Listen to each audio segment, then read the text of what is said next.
पढ़ते हैं कंसाइंस, अंतरात्मा। क्या कंसाइंस? बहुत बार हम लोगों ने ये वर्ड सुना होगा कि मेरी अंतरात्मा की आवाज मुझे ये बोल रही है। तेरी अंतरात्मा की आवाज सुन, अपनी आत्मा के अंदर झांक, तू सही कर रहा है या गलत कर रहा है। हम लोग डीप सांस लेके कुछ सोचने लग जाते हैं, उस दौरान हम लोग खुद से बात कर रहे होते हैं। तो हम लोग बात किससे कर रहे हैं उस दौरान? अपनी अंतर आत्मा से बात कर रहे होते हैं। कुछ लोग अपने आप में ही बातें करते हैं, मन ही मन बातें करना, मन ही मन मुस्कुराना, ये सब किसके साथ में इंटरेक्शन है?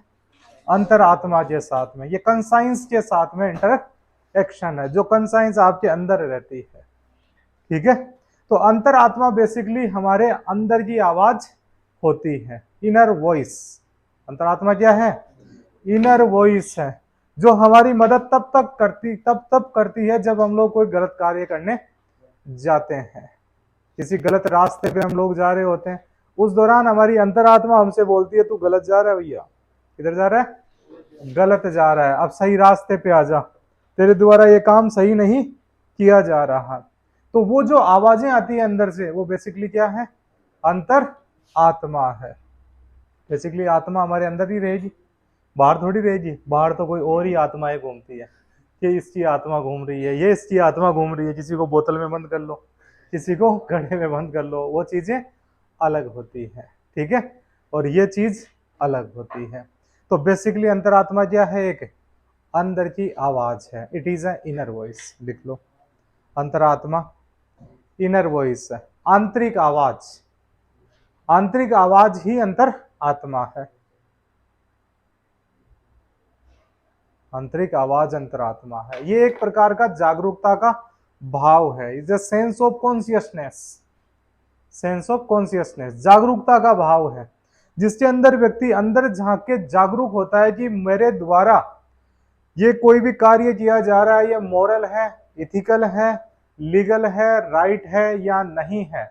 उसके प्रति जो आंतरिक जागरूकता होती है, वो जागरूकता ही अंतर आत्मा होती है। It is a sense of consciousness. Basically हम लोग कई बार, हमारे जो सेंसेस होते हैं ये तो कॉन्शियस होती है, हमारी आंखें हर तरफ नजर डाल रही होती है, कॉन्शियस है। कान हर बात सुनने को तैयार है, कोई बोले तो सुनो। ठीक है, हाथ हमेशा एक्टिव है हमारे, नाक सूंघने को तैयार है, कहीं पे कचौरी बन रही है, कहीं पे पुलाव बन रहे हैं। जीभ हमारी हमेशा कॉन्शियसनेस के अंदर, ये खट्टा है, ये मीठा है, इट इज अ सोर, बिटर, एटसेट्रा। लेकिन हमारी क्या जो अंतरात्मा है, बुद्धि है, वो कॉन्शियसनेस में है या नहीं है? जब हमारी सेंसियस कॉन्शियसनेस के अंदर होती है तो हम लोग भौतिक चीजों की तरफ जाते हैं, और जब हमारी बुद्धि कॉन्शियस होती है तो हम लोग विवेकशील बनते हैं, हम लोगों के अंदर कॉमन सेंस का विकास होता है। और जब हमारी अंतर आत्मा कॉन्शियस होती है, वो जागरूक होती है, तब हम लोग मोरल बनते हैं, हमारे द्वारा इथिकल एक्ट किए जाते हैं। तो तीनों का अलग अलग संबंध होता है। सेंसेस हमें भौतिकवाद की तरफ लेके जाती है, बुद्धि हमें विवेकशीलता की तरफ लेके जाती है, और अंतर आत्मा हमें मोरालिटी की तरफ लेके जाती है। इन तीनों का भाव, और इन तीनों को ही कॉन्शियसनेस में लाने की जरूरत होती है।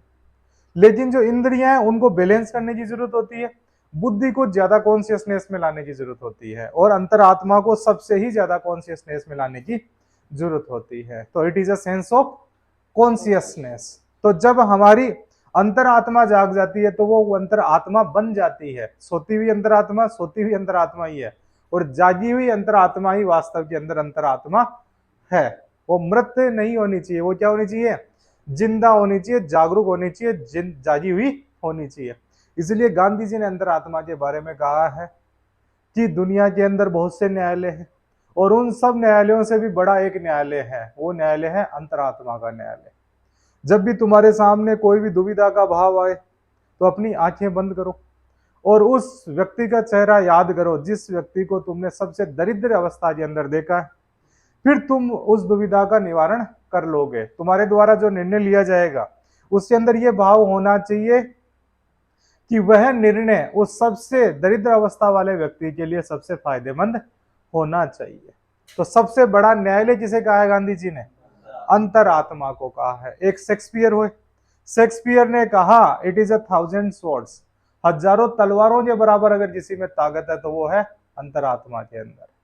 अंतरात्मा के बराबर ताकतवर कोई भी दुनिया के अंदर ना तो वस्तु है, ना ही कोई व्यक्ति है, ना ही किसी प्रकार का कोई पदार्थ है।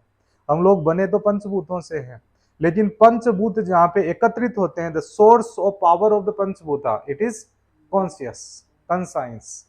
हमारी जो कंसाइंस होती है, जो कॉन्शियसनेस के अंदर है, वो इन पंचभूतों को ताकत देती है। इसलिए शेक्सपियर ने इसे क्या कहा है, हजार तलवारों के बराबर ये ताकतवर है। एक हुए मार्टिन लूथर किंग जूनियर, एक तो मार्टिन लूथर किंग है जो कि हम मिडाइवल इंडिया के अंदर यूरोपियन इतिहास में पढ़ते हैं। दूसरे मार्टिन लूथर किंग जूनियर जो अमेरिका के अंदर ब्लैक जो रंग भेद नीति से संबंधित कानून आए थे अपार्थाइड प्रोसेस से, उसके आंदोलन के नेता थे। वो गांधी जी से प्रेरित थे। उन्होंने कहा कि वह चीज, वह एक्शन जो ना तो सही है, ठीक है, ना तुम्हें गलत लगे, वो है एक्शन जो ना तो पॉलिटिकल है, ना कल्चरली कुछ है, जिसके अंदर ना तुम्हारा कोई फायदा है, फिर भी तुम्हारे को मन से अंदर से लग रहा है कि मेरे द्वारा ये एक्ट किया जाना चाहिए, वो एक्ट कंसाइंस है, वो अंतर आत्मा है। तो इन अंतरात्मा से रिलेटेड अलग अलग लोगों ने अलग अलग बातें कही हैं। सबके अपने अपने विचार है, हमारे भी तो अंतरात्मा से रिलेटेड अलग अलग विचार हो सकते हैं जी आईपीएस। चलो वेरी गुड। ये क्या होता है, it is a feeling of obligation to do good और बीइंग राइट। देख लो इसको, it is a obligation to do right और बी गुड। यह एक प्रकार का दायित्व है जो सही होने और अच्छा कार्य, सही होने और नैतिक कार्य करने के लिए प्रेरित करता है। एक प्रकार का दायित्व है जो अच्छा, सही होने व नैतिक करते करने के लिए प्रेरित करता है। It is a obligation to be right और बी गुड। तो ये इनर वॉइस है, ये एक प्रकार का कॉन्शियसनेस है, सेंस ऑफ कॉन्शियसनेस है। इट इज ए ऑब्लिगेशन और it is a moral instrument, और it is a instrument to do moral action. यह है सही करते हैं या नैतिक करते करने का एक साधन है,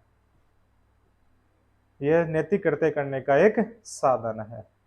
तो यह है कंसाइंस, हमारी अंतरात्मा। क्या है ये? अंतरात्मा की आवाज, अंदर से जो आवाज आती है, inner voice, consciousness, sense of consciousness. It is a obligation, it is a moral instrument. तो ये जब सब चीजें मिल जाती है हमारे अंदर, तो उसे हम लोगों के द्वारा कहा जाता है अंतरात्मा, कंसाइंस कहा जाता है। और जब हम लोग अंतर आत्मा के अकॉर्डिंग कार्य करते हैं तो हम लोग मोरल एक्ट करते हैं। अंतर आत्मा के अकॉर्डिंग कार्य नहीं करते, हम लोग बेशक लीगल हो सकते हैं, लेकिन मोरल कार्य अंतरात्मा से होके ही गुजरेगा। जो कंपेशन का भाव होता है वो अंतरात्मा से आता है, इम्पैथी का भाव होता है वो अंतरात्मा से आता है। अंतरात्मा नहीं जागती तब तो करुणा आती ही नहीं है हमारे अंदर। एकदम से झटका लगता है अंतरात्मा को कि यार देख, आदमी एक्सीडेंट हुआ पड़ा, इसकी मदद कर दी जाए। एकदम से भाव आता है कि यार मीट तो नहीं खाना है, अंडे नहीं खाने हैं। एकदम से अंदर आवाज आती है यार बच्चे को मेरे द्वारा पीटा नहीं जाना चाहिए। एकदम से अंदर से आवाज आती है मुझे ये करते नहीं करना चाहिए। हम लोग एकदम से रुक जाते हैं। वो एकदम से रोकने वाली स्थिति कौन है? अंतर आत्मा है। जागिए कभी अंतरात्मा। हम लोग रोजाना अंतरात्मा से फेस, अलग अलग तरीकों से अंतरात्मा को फेस कर रहे होते हैं। कई बार हमारे मन में आता है कि यार इसकी मदद कर दूं, तो ये मदद का भाव आता कहां से है? अंतर आत्मा से आता है। अंतर आत्मा में जब भाव जागता है, पहले तो देखा जिसने, आंखें देखती है। अब आंखें देखी किसी व्यक्ति को दरिद्र अवस्था के अंदर, फिर देखने के बाद में उसने सेंस में वो भेजा कहां पे? वो सिग्नल बुद्धि के अंदर भेजा। बुद्धि जब विवेकशील है, इंट्यूटिव बुद्धि है, वो फिर हमारे हृदय की तरफ लेके जाती है उन सेंसेस को। हार्ट की तरफ इसलिए लेके जाती है कि बीच में हार्ट और हमारे बुद्धि के बीच के अंदर एक चीज रहती है जो दिखाई नहीं देती, वो है आत्मा। उस आत्मा के पास में सिग्नल जाता है, फिर आत्मा कहती है यार मदद करनी चाहिए, इसकी तो मदद बनती है। मदद बनती है तो उसके बाद में वो सिग्नल्स वापस कहां पे गए? बुद्धि के पास में वो सिग्नल्स गए। बुद्धि के पास में सिग्नल्स गए तो वहां के जो न्यूरॉन्स थे उन्होंने सिग्नल दिया हमारे मोटार सेल्स को, सेंसरी सेल्स को। फिर हमारे हाथ आगे बढ़े कि इसको रोटी खिला दी जाए, इसकी मदद कर दी जाए। या ये जो बुजुर्ग व्यक्ति हैं, ये गलत अवस्था के अंदर है, इनको खड़ा कर दिया जाए। ये सब कहां से आया? अंतर आत्मा से। एकदम से हमारी रूहें खड़ी हो जाती है। रूहें खड़े होना मतलब हमारा ब्लड सर्कुलेशन बढ़ जाना। ब्लड सर्कुलेशन क्यों बढ़ा? अंतरात्मा जाग गई। आए समझ में? अंतरात्मा और बुद्धि में टकराव होगा, थोड़ी देर बाद में होगा, ठीक है ना। लेकिन थोड़ा सा पहले हम लोग इसको कि क्या किस किस चीजों से जागरूक होती है। अगर अंतरात्मा हमारी जागी हुई नहीं है तो हमारे साथ में क्या क्या दिक्कतें हो सकती है, ये जानने के बाद फिर टकराव कराएंगे हम लोग। कॉन्फ्लिक्ट ऑफ इंटरेस्ट और क्राइसिस ऑफ कंसाइंस, अंतरात्मा की दुविधाएं लगी जाएंगे, ठीक है। तो पहला अगला लिखो, how to activate conscience. How to activate conscience, how to activate conscience. Conscience, अब कंसाइंस क्या होता है कि जागी भी नहीं होती। कंसाइंस सोने का बहुत प्रयास करती है, ठीक है, क्योंकि हमारी जो इंद्रियां हैं वो क्या करती है कि बाहरी वस्तुओं के अंदर ज्यादा लगी रहती है। कई बार हमारी बुद्धि सही ढंग से सिग्नल लेती नहीं, तो हमारी अंतरात्मा सो जाती है। अंतरात्मा सो जाती है तो हम लोग गलत कार्य करते हैं। तो दुनिया के अंदर ज्यादातर कार्य गलत किए जाते हैं। क्यों किए जाते हैं? क्योंकि हमारी अंतरात्मा सोई हुई है। उस सोई हुई अंतरात्मा को जगाने के हमारे को अलग अलग प्रयास करने चाहिए। और जिन लोगों की अंतरात्मा जागी हुई है उनकी किस प्रकार से जागी हुई है ये भी हमारे को पता होना चाहिए, ताकि हमारी अंतरात्मा भी 24/7 जागी रहे। किसी को ये कहने की जरूरत नहीं पड़े तेरी अंतरात्मा तो मर गई है, अंधी आत्मा के अंदर झांक तू क्या काम कर रहा है, ये किसी को कहने की जरूरत नहीं पड़नी चाहिए, हमारे को पता रहना चाहिए। लिखो पहला, किन किन तरीकों से हमारी अंतरात्मा जागती है। पहला है मोरल थॉट। मोरल थॉट, नैतिक विचार।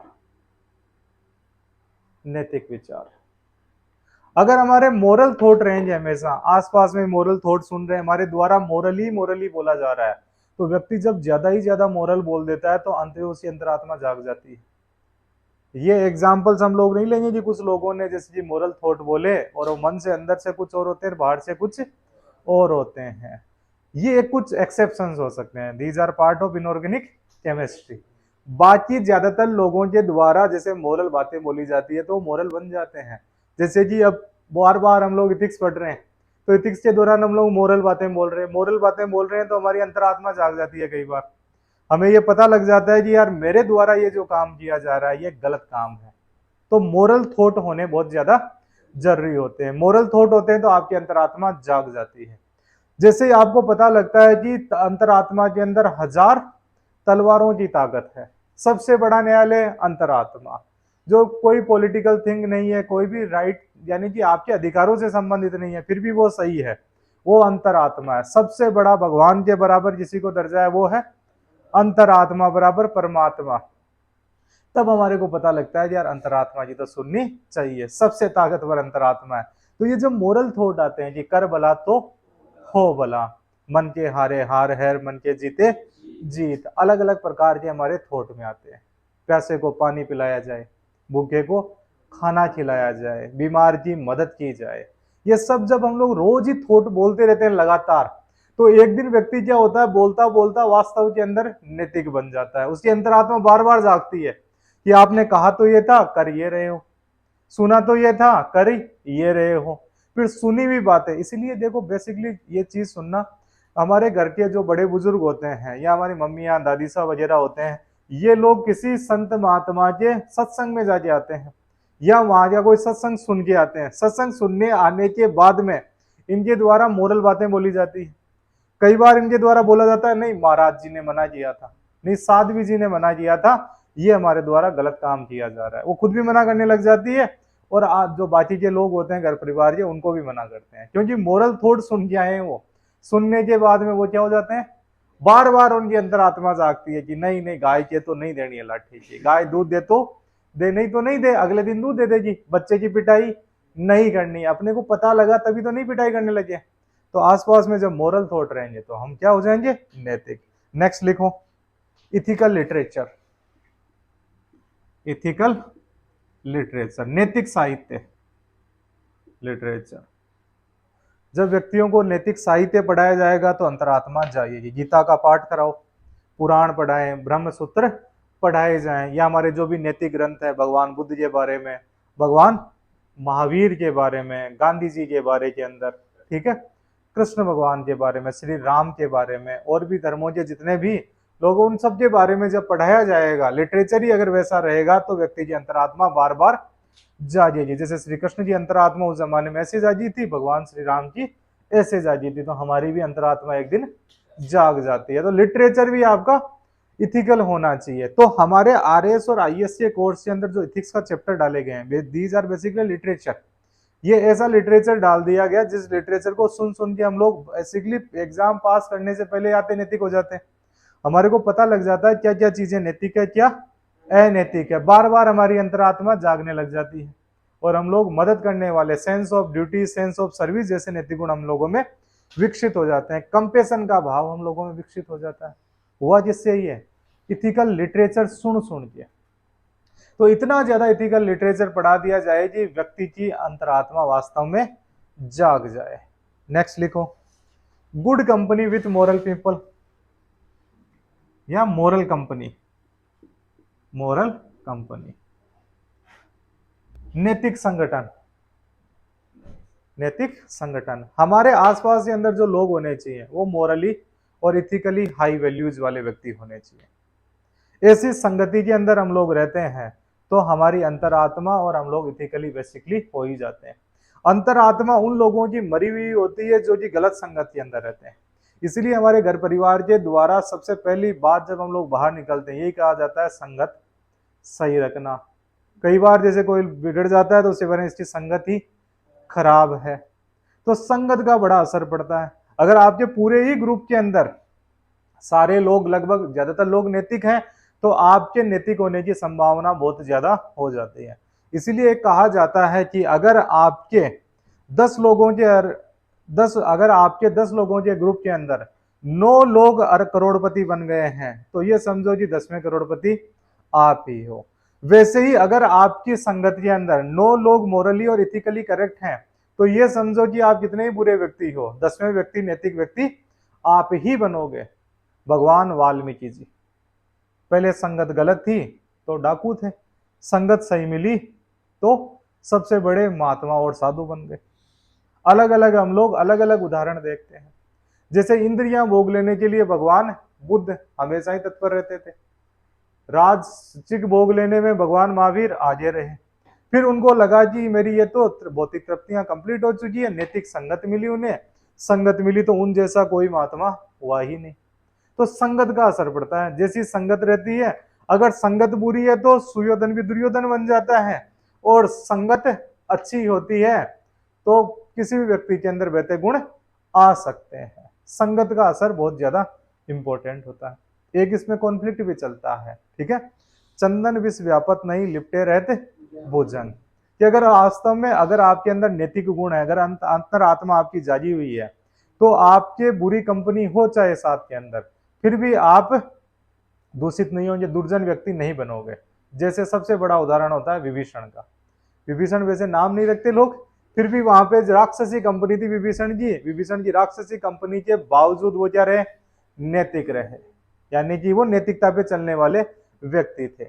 वैसे ही जैसे कौरवों के अंदर एक भाई थे विचित्रवीर्य, विचित्रवीर्य नैतिक है, बाकी सभी कौरव अनैतिक कंडीशन के अंदर रहते हैं। अब जैसे कैकेयी थी, माता कैकेयी का भाव जाग गया अपने बेटे के लिए कि मैं इसको राजकाज दिलाऊं, और जो उनका सबसे प्रिय बेटा था भगवान श्री राम, उनको उन्होंने जंगल भेज दिया। फिर भी जैसे माता की संगति और साथ में मंथरा की संगति, दोनों की बुद्धि पे क्या पड़ रहा था, थोड़ा सा नाश छाया हुआ था। उसके बावजूद जो भरत थे, भरत ने अपने भाई के लिए राज नहीं लिया, यानी भाई की सेवा के अंदर ही वो रहने के लिए तत्पर रहे। तो ऐसे कॉन्फ्लिक्ट भी रहते हैं कई बार, उनको अलग समझेंगे हम लोग। तो मोरल कंपनी मतलब हम लोग, अगले मोरल व्यक्ति कौन होगा, हम ही होंगे। इसलिए संगत हमेशा जैसी होनी चाहिए, बेहतरीन। अगर आपके ग्रुप के अंदर 5 जने आईएएस आरएएस बन गए तो ये समझो कि अगले व्यक्ति आप ही हो। 5-7 जने आपके करोड़पति बन गए तो अगले व्यक्ति आप ही हो। अगर आपके आसपास में ज्यादातर मोरल व्यक्ति हैं तो ये समझो आप भी मोरल हो। ये कंपनी का फर्क पड़ता है, संगत का असर आता है। खरबूजे को देखकर खरबूजा रंग बदलता है, बदल लिया खरबूजे ने रंग। नेक्स्ट लिखो फिर, सेल्फ टॉक, स्वयं से बातें, सेल्फ टॉक। स्वयं से बातें, व्यक्ति को खुद से बात करनी चाहिए। एक तो होता है, हम लोग कई लोगों को देखा होगा वो खुद से बातें करते रहते हैं। खुद से बातें करने का मतलब है हम लोग खुद ही मन के अंदर जैसे मुस्कुरा रहे हैं, मन में सवाल जवाब करते हैं कि आज मैंने पढ़ाई नहीं करी यार, गलत कर दिया, ये सही बात नहीं है, कल से मैं टाइम बिल्कुल खराब नहीं करूंगा, 5 बजे मतलब 5 बजे ही उठूंगा, पहले 1 घंटा एक्सरसाइज करके फिजिकली फिट रहूंगा, देन उसके बाद में मैं अपना रिवीजन कर लूंगा, फिर क्लास में जाऊंगा। खुद से बातें करते हैं तब हम लोग वास्तव के अंदर उसको फॉलो कर लेते हैं। बाहर से अगर हमारी बात आती है तो कई बार इस कान से सुनते हैं, इस कान से निकाल देते हैं। तो खुद से बात करना बहुत ज्यादा जरूरी होता है, क्योंकि अंतरात्मा खुद में या बाहर में छुपी हुई है, खुद के अंदर छुपी हुई है। ठीक है, मैं देखूं जी अंतरात्मा तो दीपेश के अंदर है मेरी बाड़ी, तो वो अंतरात्मा नहीं मिलेगी इसके अंदर। मेरी अंतरात्मा मेरे में है, दीपेश की अंतरात्मा दीपेश के अंदर है। तो अंतरात्मा जैसी हमारी रहेगी, खुद से बातें करने से वो जागती है, कई बार सो जाती है वो। तो जब भी हमारे द्वारा कोई काम किया जाए या हम लोग कुछ काम नहीं कर रहे हैं, उस दौरान हमारे को अपने से बात करनी चाहिए। कई बार बोल देते क्यों बड़बड़ कर रहा है, लोग बोलते हैं ना कि ये मन ही मन बातें कर रहा है, ये थोड़ा सा बावड़ा हो गया, ऊपर की हवा लग गई इसके। ठीक है, जोर से बातें नहीं करनी होती है। वैसे क्या बातें करनी होती है, मन ही मन बातें करनी है। अरे खुद ही मन ही मन मुस्कुरा रहा है, क्या बात है बता दो सुनो, ऐसी बातें रहती है। तो हम लोगों को क्या करना चाहिए, खुद से बात करनी चाहिए अंतरात्मा जगाने के लिए। लिखो deep thinking before acting, deep thinking before acting.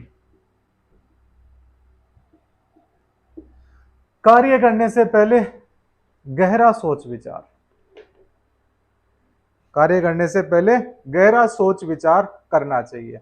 इसलिए रतन टाटा कहते हैं कि मैं पहले निर्णय लेता हूं, बाद में उसे सही बनाता हूं। मैं सही निर्णय नहीं लेता हूं, पहले निर्णय लेता हूं, बाद में उस निर्णय को मेरे द्वारा सही बनाया जाता है। इसीलिए विवेकानंद जी ने कहा कि जीवन के अंदर एक लक्ष्य चुनो, उस लक्ष्य को अपना जीवन बना लो, अपना दिन रात जान खाना पीना सब उस लक्ष्य के अंदर झोंक दो। जब तुम्हारे द्वारा ऐसा काम कर दिया जाएगा तो ये मानो तुम्हारी सफलता निश्चित है, कोई तुम्हें हरा नहीं सकता। उठो जागो, तब तक मत रुको जब तक कि तुम्हें सफलता न मिल जाए। और उस सफलता के लिए तुम्हें एक लक्ष्य डिसाइड करना होगा, रात और दिन उस लक्ष्य में काम करना होगा। और जिस जिस व्यक्ति ने ऐसा किया है वो आज तक हमेशा सफल ही हुए हैं। जो भी असफल व्यक्ति है उसके जीवन के अंदर एक लक्ष्य नहीं है, बहुत सारे लक्ष्य हैं, उसके डाइवर्जेंस बहुत जा रहे हैं। जब व्यक्ति के अंदर डाइवर्जेंस नहीं होते, उसका एक लक्ष्य होता है, पूरा रात दिन एक ही में लगा देता है, तो 101% वो हर हाल के अंदर सफल होता ही है, कोई उसे रोक नहीं सकता। अगर हम लोगों ने लक्ष्य बना लिया कि हमारे को हर हाल में आईएएस और आरएएस बनना है, तो कोई हमारे को रोक सकता है बनने से? कोई नहीं रोक सकता, दुनिया में ऐसी कोई ताकत नहीं है जो हमारे को रोक दे। पर उसके लिए हमारे को खाना पीना जीना सब इन किताबों के अंदर करना पड़ेगा। दिन और रात का हमें पता नहीं लगना चाहिए, आज बुधवार है या आज बृहस्पतिवार है ये हमें पता नहीं होना चाहिए, कि रविवार है आज, ये भी जिस दिन हम लोग भूल जाए। सपने के अंदर भी हम लोग जब इथिक्स का रिवीजन, पॉलिटी के पार्ट्स का रिवीजन करने लग जाएं और सुबह जागे तब तक हमारे शेड्यूल कंप्लीट हो जाए, तो उस दिन मान लेना हमारा सिलेक्शन नजदीक है। बस अब परीक्षा आ जाए और अब परीक्षा के बाद में मैं परीक्षा को बता दूंगा कि हमारे दिल में कितनी ताकत थी। देखना है जोर कितना बाज में कातिल में है। आया समझ में? ये कब जागती है? जब हम लोगों के द्वारा डीप थिंकिंग की जाती है। जब तक डीप थिंकिंग नहीं करते तब तक हम लोग कोई बड़ा काम कर ही नहीं सकते, क्योंकि हमारी आत्मा जागी ही नहीं है। और जगाना किसको? आत्मा को जगाना है। अब लिखो इसके फायदे, क्योंकि मानव है हम लोग, बिना फायदे के कुछ भी काम नहीं करेंगे, और फायदा होना भी चाहिए। मानव को फायदा, प्रकृति को फायदा, तो बेनिफिट्स क्या रहेंगे? फायदे,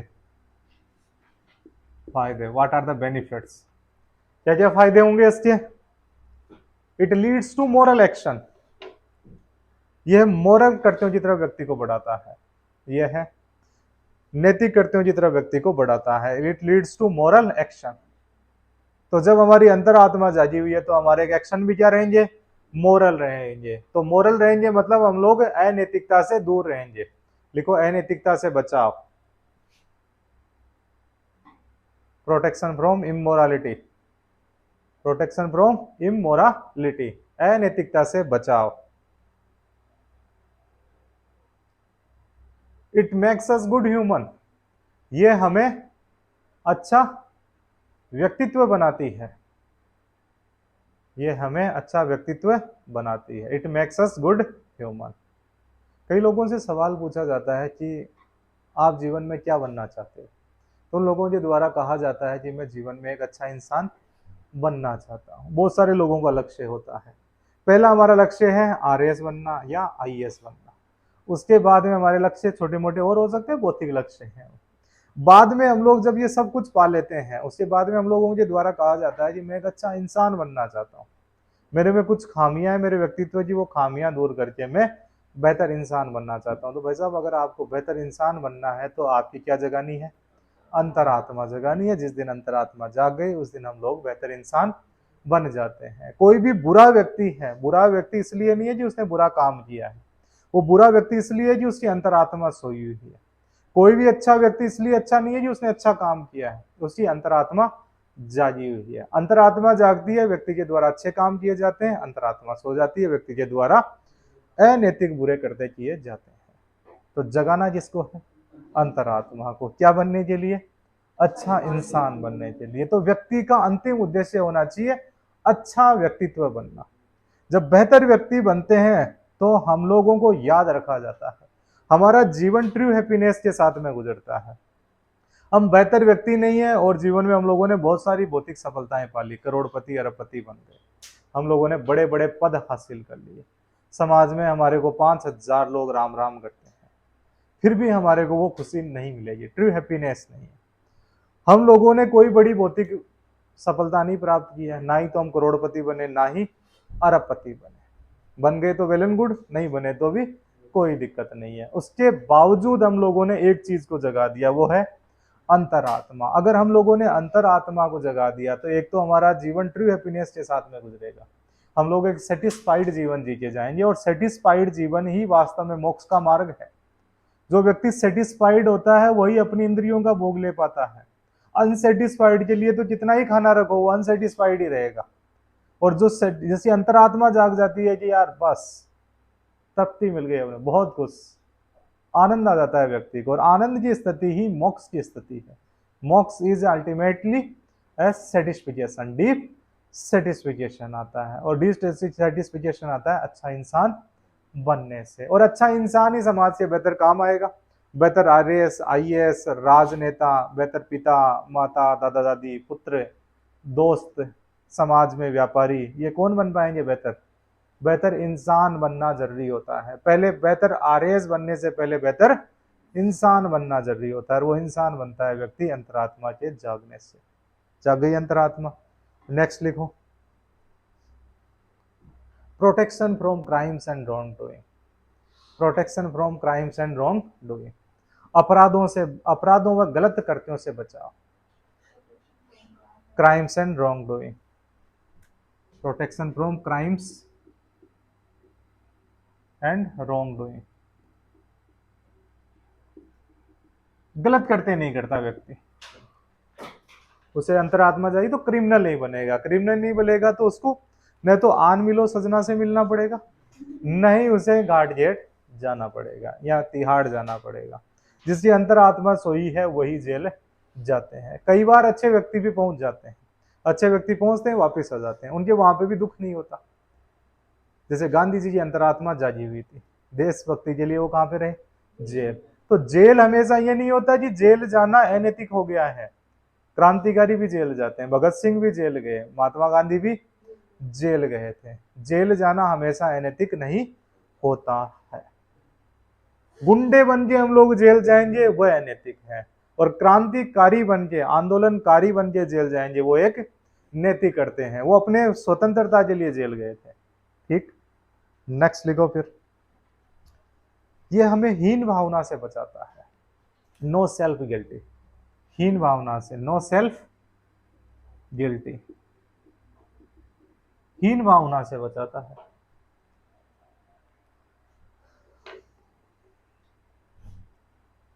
ये तो थे फायदे, जगह भी दी अंतरात्मा को, फायदे भी हो गए।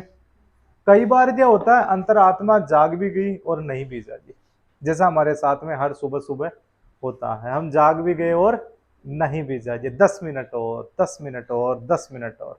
अलार्म बजता है, उसमें दो ऑप्शन आते हैं, स्टॉप और स्नूज। हमारा पहला बटन दबता है स्नूज पे, 10 मिनट्स मोर। 10 मिनट बाद में वापस अलार्म बजता है, वापस अगेन स्नूज पे, 10 मिनट और। फिर अंत के अंदर हमें पता लगता है कि अब तो जाना ही पड़ेगा, वो रुक ही नहीं रहा। उसके बाद में हम लोग उसे स्टॉप दबाते हैं। स्टॉप दबाने के बाद में कुछ लोग होते हैं वो 11 बजे उठते हैं, क्लास थी उनकी 7 बजे। कुछ लोग होते हैं स्टॉप दबाते ही स्टॉप हो जाते हैं सोना और उठ जाते हैं। ठीक है, तो अंतरात्मा जागी भी है और अंतरात्मा सोई भी है। तो जागी और सोई वाली कंडीशन के अंदर क्राइसिस आ जाता है। जागो तो पूरा जागो, सोओ तो पूरा सोओ। ये बीच वाली जो अदर जूल की कंडीशन रहती है, अदर जूल के अंदर ही व्यक्ति के बीच क्या आता है, क्राइसिस। तो नेक्स्ट लिखो, क्राइसिस ऑफ कंसाइंस, अंतरात्मा का द्वंद, कंसाइंस, अंतरात्मा का द्वंद, कि क्या करें क्या ना करें, करूं या ना करूं, जाऊं या ना जाऊं। ठीक है, ये क्या है, क्राइसिस है व्यक्ति के सामने। लिखो, it is a internal dichotomy. क्या है, इंटरनल डाइकोटोमी, आंतरिक द्विभाजन है, आंतरिक द्विभाजन। आंतरिक द्विभाजन ये है कि आपके सामने दो एक्शन है, दो एक्शन में से आपको एक एक्शन करना है। या तो आप पढ़ाई कर लो या आप लोग घर की जिम्मेदारियां निभा लो। ये ऐसी कंडीशन आ गई, मतलब आपकी अंतरात्मा के सामने बड़ा द्वंद खड़ा हो गया है। घर की जिम्मेदारी आप पे पूरी आन पड़ी है, पढ़ाई करना भी आपकी इच्छा है, आपकी जरूरत है, ताकि आप जीवन में कुछ बेहतर तरीका अपना पाओ। उस दौरान आपके सामने एक द्वंद आ जाता है, पढ़ाई छोड़ता हूं तो घर की जिम्मेदारी पूरी नहीं होगी, घर की जिम्मेदारी लेता हूं तो पढ़ाई पूरी नहीं होगी। किसी पार्टी के अंदर गए हम लोग, पार्टी के अंदर सभी के सभी लोग नॉन वेजिटेरियन, और जो बुलाने वाला था वो है, जो हम लोग है जाने वाले वो है वेजिटेरियन। तो वहां पे खाना बना हुआ है मांसाहारी, हम लोग पहुंच गए शाकाहारी। अब वहां पे सारे के सारे दोस्त बोल रहे हैं यार ले ले, थोड़ा सा क्या फर्क पड़ता है। हमारे द्वारा बोला जाता है कि ये मछली तो जो साउथ इंडिया के ब्राह्मण है वो मछली खाते हैं, वेजिटेरियन में आती है। अंडे तो नॉन वेजिटेरियन में आते ही नहीं, थोड़ा सा अंडा तो चलता है, कोई फर्क नहीं पड़ता। झींगा मछली तो दाल है एक प्रकार की, झींगा खा लो कोई फर्क नहीं पड़ेगा, तुम्हारा धर्म भ्रष्ट नहीं होगा। व्यक्ति के साथ में अंतरात्मा का द्वंद आ जाता है कि अगर मैं मना करता हूं तो मुझे रूढ़िवादी समझा जाएगा, ये समझा जाएगा कि ये व्यक्ति तो पुराने ख्यालातों को लेके बैठा है और दोस्तों की बात सुनता नहीं है। तेरी भी तो सुनते हैं हम लोग, तू भी जहां पे लेके जाता है वहां पे हम लोग पहुंच जाते हैं। हम लोग पीते नहीं, फिर भी तुम्हारे द्वारा पिला दी जाती है, तो आज तो तुझे खाना ही पड़ेगा भाई। अब उसे सामने दिक्कत ये आ रही है कि आलू समझ के खा ले, सोयाबीन समझ के खा ले, या कटहल समझ के खा ले, सारा का सारा ये चीजें समझ के तू खा ले, लेकिन खा तुझे खाना ही पड़ेगा।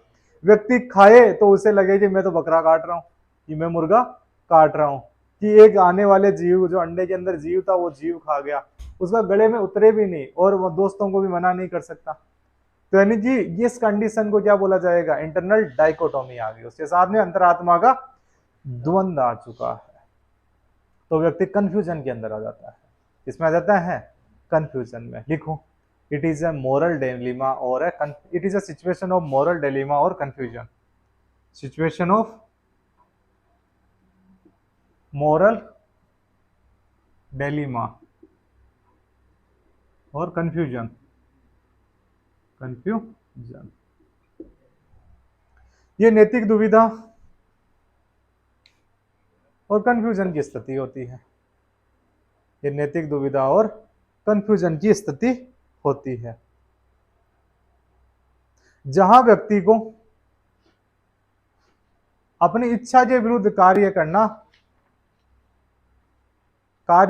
वाली स्थिति में पहुंचा दिया जाता है, जहां पर व्यक्ति को अब उसकी इच्छा के विरुद्ध कार्य करने वाली स्थिति में पहुंचा दिया जाता है।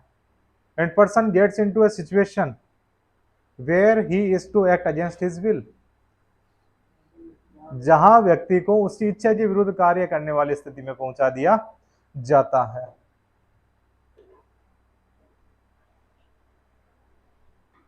ये ऐसी स्थिति होती है जहां दो समान मूल्य वाले, ये ऐसी स्थिति होती है जहां दो समान मूल्य वाले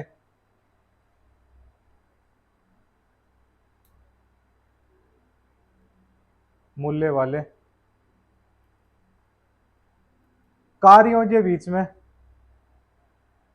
द्वंद्व हो जाता है। When two values are considered to be equal, come into conflict with one another. When two values are considered to be equal, come into conflict with one another. When two values are considered to be equal, come into conflict with one another.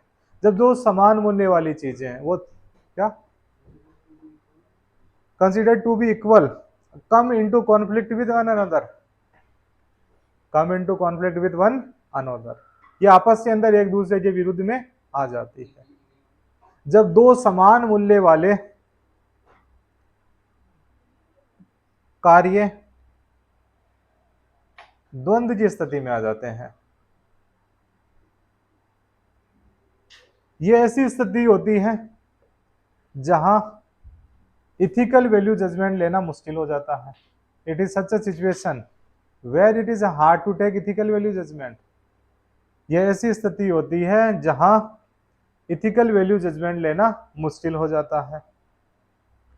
It is such a situation where it is hard to take ethical value judgement. यह ऐसी स्थिति होती है जहां ethical value judgement लेना मुश्किल हो जाता है। It is a contrast between intuitive and rational thoughts. यह अंतर्दृष्टि व तार्किक विचारों के मध्य, यह अंतर्दृष्टि व तार्किक विचारों के मध्य द्वंद्व है। It is a contrast between intuitive and rational thoughts. यह अंतर्दृष्टि व तार्किक विचारों के मध्य द्वंद्व है। इंट्यूटिव और रेशनल थॉट्स, इनके बीच में जब विवाद हो जाता है तो ये बेसिकली कॉन्फ्लिक्ट ऑफ क्राइसिस है।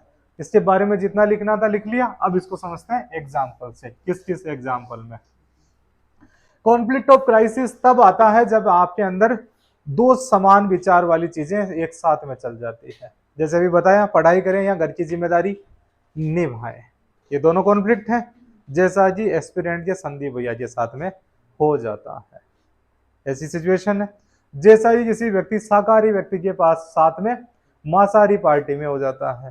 जैसा कि किसी न पीने वाले व्यक्ति के साथ में किसी शराब पार्टी के अंदर हो जाता है और उसे जबरदस्ती पिलाई जाती है कि ये तो जौ का पानी है, ये तो अंगूर का रस है, ये अंगूरी है, ठीक है, ये तो फर्मेंटेड चीज है, तुम्हारे घर में जूस भी तो पीते हो, डाइजेस्टिव जूस है। अलग अलग प्रकार के एग्जाम्पल्स देके उसे इंट्यूटिव कर दिया जाता है कि व्यक्ति कि आप पी लो। उसको वो पिए नहीं तो उसे पुराने विचारों का माना जाए कि यार ये तो पीता ही नहीं, क्या आदमी, तुम जी किस रहे हो। जैसे बाला साहब ठाकरे से एक बार सवाल पूछा राजीव शुक्ला ने कहा कि सरकार आप क्या बियर पीते हो? कि मुझे वो आदमी सबसे बेकार लगते हैं जो गुटखा भी नहीं खाते, पान भी नहीं खाते, बियर भी नहीं पीते, इंजॉय भी नहीं करते। वो तुम जी किस लिए रहे हो? हाँ, तुम एक शौक तो जीवन के अंदर होना ही चाहिए, लेकिन कुछ व्यक्तियों को ये शौक नहीं लगते, ये शौक लगते हैं। तो उन व्यक्तियों के सामने ये कॉन्फ्लिक्ट हो जाता है कि मेरे लिए जूस ही नहीं आ रहा यहाँ पे, उनके लिए फिर पेप्सी मंगाई जाती है, उनके लिए स्प्राइट मंगाई जाती है। तो वो क्या है, कॉन्फ्लिक्ट ऑफ क्राइसिस हो जाता है। आपके सामने कंसाइन, जैसे आप ऑफिसर बन गए, ऑफिसर बनने के बाद में आपके सामने बहुत सारी दुविधाएं आएगी। रोजाना ही कॉन्फ्लिक्ट ऑफ क्राइसिस से आपको या क्राइसिस ऑफ कंसाइन से गुजरना पड़ेगा। आपके सामने कोई महिला आती है, बूढ़ बुजुर्ग महिला है, उनके पास में ना कोई आधार कार्ड है, ना किसी प्रकार का कोई और अन्य आइडेंटिटी कार्ड है, और उनकी कोई वृद्धावस्था पेंशन भी नहीं हो रही थी, ना उनको राशन मिल रहा। वो कानूनी रूप से आपको ये पता नहीं है वो पाकिस्तान से माइग्रेटरी है या हिंदुस्तान की निवासी है, आप जैसलमेर के कलेक्टर लगे हुए हो। उस दौरान वो आपके पास में आ जाती है, वो भूखी है पिछले 2-3 दिन से, उसकी हालत से पता लग रहा है। उस दौरान आपके सामने ये क्राइसिस ऑफ कंसाइंस आ जाता है कि आप उस महिला का कार्ड बनाओ, राशन के लिए उसे एलिजिबल बनाओ, या उसको किसी वृद्धावस्था पेंशन के तहत एलिजिबिलिटी के तहत उसे वृद्धावस्था पेंशन दिलवाओ। अगर आप ये दिलवा देते हो तो आप अगेंस्ट द लॉ जा रहे हो, लीगलिटी की दिक्कत आ गई, क्योंकि आपने उसकी जान पहचान नहीं करी है कि ये वास्तव के अंदर इंडियन है या ये कोई माइग्रेटरी है। भू अली की मदद से ये हिंदुस्तान में आ गई पाकिस्तान से। और अगर आप उसकी मदद नहीं कर रहे हो और आपके मन में अंतरात्मा बोल रही है कि यार ये भूखी है, उसका चेहरा देख के आपकी इच्छा हो रही है कि अभी मैं इसको घर पे ले जाऊं और बढ़िया से दाल भात खिला दूं, लेकिन आपके साथ में दिक्कत आ गई। दिक्कत आ गई तो उस दौरान अगर आप पुलिस को फोन करते हो कि एक महिला आई हुई है, मुझे हर हाल में पाकिस्तान से आई हुई लग रही है, तो आपका मन कच उठेगा कि यार ये दिक्कत हो जाएगी कि यार ये मेरे सामने मदद मांगने आई थी और इस महिला को क्या पता 90 साल की बूढ़ी डोकरी है कि ये क्या भारत क्या पाकिस्तान, ये इस स्थिति से बाहर निकल चुकी है, इसको खाना चाहिए। उस स्थिति के अंदर हमारे सामने कॉन्फ्लिक्ट आ जाता है। अगर हम लोग उसको सुविधाएं दे देते हैं तो हम लोगों ने क्या कर दिया, अगेंस्ट द लॉ चले गए। उसकी जान पहचान या पूरी जानकारी के बिना हम लोगों ने नो योर सिटीजन्स, उसके बिना हम लोगों ने उसकी मदद कर दी।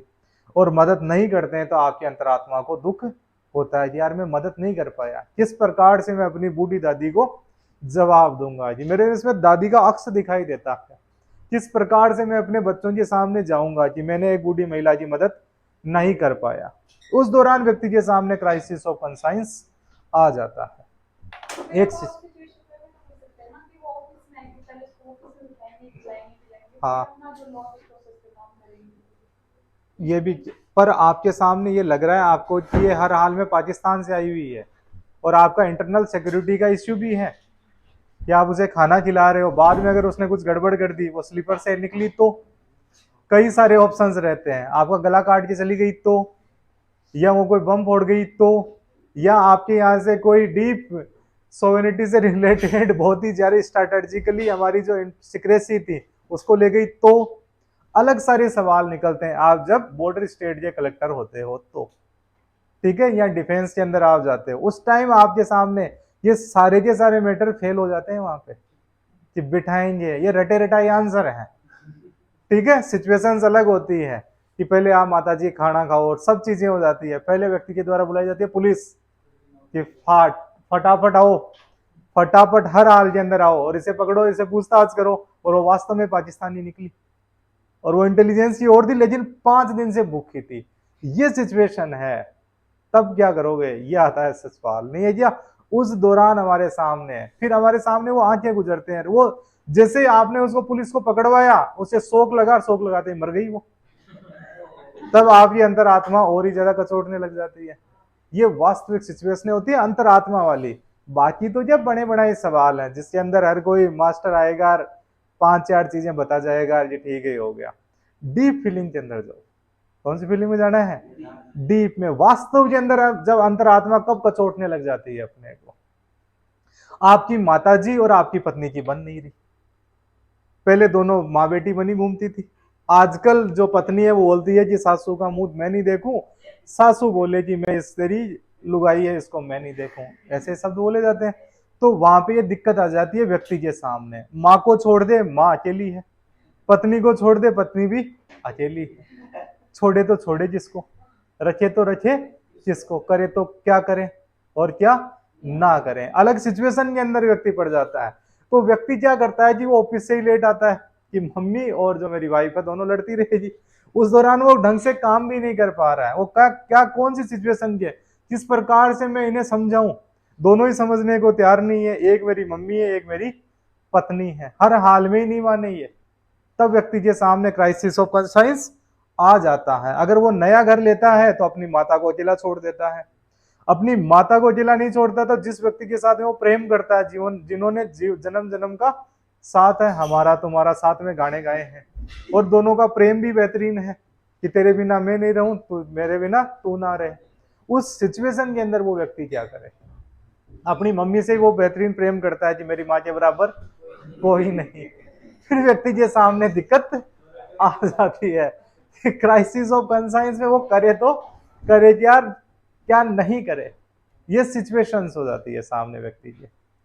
आपको पता लगा, आप हो एक था टाइगर के टाइगर, आप किस कोई पाकिस्तान की महिला एजेंट थी और आप हिंदुस्तान के कोई एजेंट थे, रो के एजेंट है।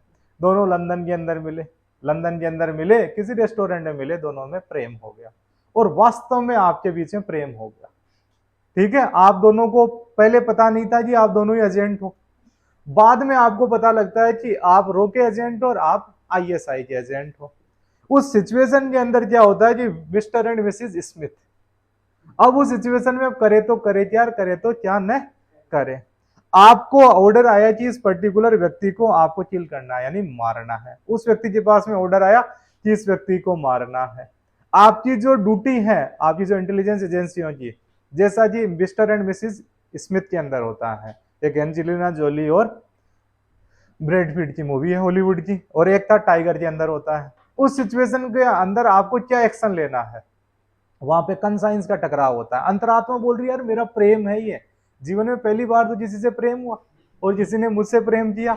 दूसरी सिचुएशन ये आ गई, अब राष्ट्र प्रेम बीच में आ रहा है, राष्ट्रीय ड्यूटी बीच में अंदर आ रही है। प्रेम अलग चीज होता है, ड्यूटी अलग चीज होता है। हर हाल में से मारना ही है, क्योंकि इसके पास में हमारी सीक्रेट चीजें इसके पास में पहुंच गई है। अगर जिंदा रही तो ये शेयर कर देगी पाकिस्तानी एजेंसियों को, अगर ये पाकिस्तान वाली को लगा कि अगर ये जिंदा रहा तो ये शेयर कर देगा हिंदुस्तान वाली एजेंसियों को। अब आपके सामने सिचुएशन है कि उसे मारो या जिंदा छोड़ो। जिंदा छोड़ो तो आप देश के साथ में गद्दारी कर रहे हो, लीगालिटी से अलग जा रहे हो। अगर उसे मार देते हो तो आपके जीवन का एक ही तो प्रेम था जिसे वास्तव में आप अंतरात्मा से प्रेम करते हो, उसको मारना पड़ेगा। तब व्यक्ति क्या करे, उस टाइम व्यक्ति के सामने क्या आ जाती है, क्राइसिस ऑफ कंसाइंस आ जाता है। एक व्यक्ति आपके घर के अंदर घुसता है, घर के अंदर घुसने के बाद में बोलता है कि तुम्हारी जो पत्नी है ये मेरा प्रेम था, अब एक काम कर, तू अपनी पत्नी को मार, अगर तू अपनी पत्नी को नहीं मारेगा तो मैं तेरे बच्चे को मार दूंगा।